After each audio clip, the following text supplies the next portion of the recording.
چند روز قبل ہمارے ڈرامہ ضبط کا ایک مختصر منظر سوشل میڈیا پر وائرل ہوا. انہی اشیاء کے درمیان موجود ایک اسلامیات کی نصاب کی کتاب بھی نیچے گرائی گئی. یہ ایک غیر ارادی اور نہایت افسوسناک انتظامی اور ادارتی کوتاہی تھی. ہم اپنے تمام ناظرین سے دلی معذرت خواہ ہیں اور اللہ تعالیٰ سے اپنے اس قصور پر اخلاص کے ساتھ توبہ، مغفرت اور معافی کے طلبگار ہیں. ہم نے بھی فوری طور پر اس کا تفصیلی اور تکنیکی جائزہ لیا، تاہم اس وضاحت سے ہماری ذمہ داری کسی بھی درجے میں کم نہیں ہوتی. ہم نے فوری طور پر متعلقہ منظر تمام پلیٹ فارم سے ہٹا دیا اور ذمہ داران کے خلاف قانون اور ادارے کی پالیسی کے مطابق سخت ترین انضباطی کارروائی شروع کر دی. میں جیو کا تہ دل سے میں شکریہ ادا کرتا ہوں کہ انہوں نے اس چیز کو ریئلائز کیا اور انہوں نے اس پہ معذرت آفر کی اور ساتھ بتایا کہ جو بھی اس معاملے میں جو لوگ ذمہ دار ہیں ان کے خلاف کارروائی ہو رہی ہے، کوئی انکوائریز وغیرہ وہ کر رہے ہیں.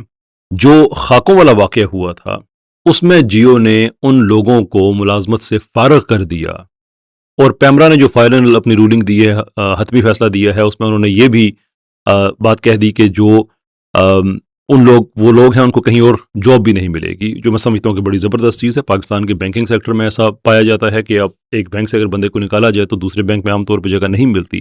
تو اتنے حساس معاملات میں اگر آپ کسی ایک جگہ سے کسی ایک آدمی کو فارغ کرتے ہیں تو پھر دوسری جگہ جاب کرے تو فائدہ تو نہ ہوا. جیو نے یہ دیکھا کہ کچھ ان کے ٹرمز کی، ان کی پالیسیز کی خلاف ورزی ہوئی ہے اور انہوں نے ان لوگوں کو قطع تعلق کر لیا کہ ہمارا آپ سے کوئی تعلق نہیں ہے، فارغ کر دیا گیا. لیکن جیو کو اب کنسسٹنسی دکھانی ہوگی کہ اس معاملے میں جتنے لوگ شامل ہیں ان کو بھی فارغ کیا جانا چاہیے. یہ جو اداکارہ ہے یہ بین ہونی چاہیے. یہ جو پیچھے سیٹ ڈیزائننگ جو کمپنی تھی یہ بین ہونا چاہیے کہ یہ بالکل یہ آج کے بعد یہ کام نہیں کرے گا. جو پروڈکشن ٹیم ہے، ڈائریکشن ٹیم ہے، جتنے لوگ ہیں جو ٹیم اس کو لیڈ کر رہی تھی سارے ڈرامے کو، پرٹیکولرلی اس سین کو، they have to go away.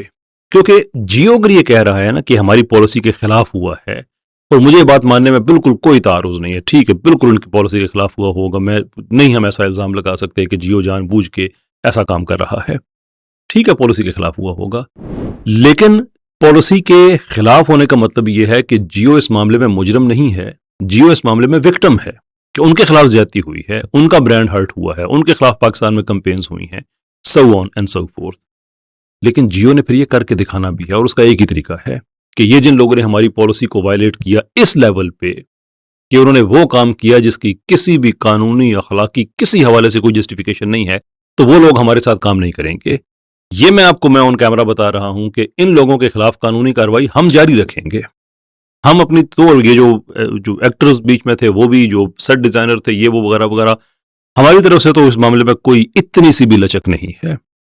اللہ عز و جل ان کو معاف کرے، یہ توبہ کریں، سارا کچھ ہے، لیکن وہ عند اللہ ہے. جو پاکستان کا قانون ہے وہ تو اپلائی ہوگا.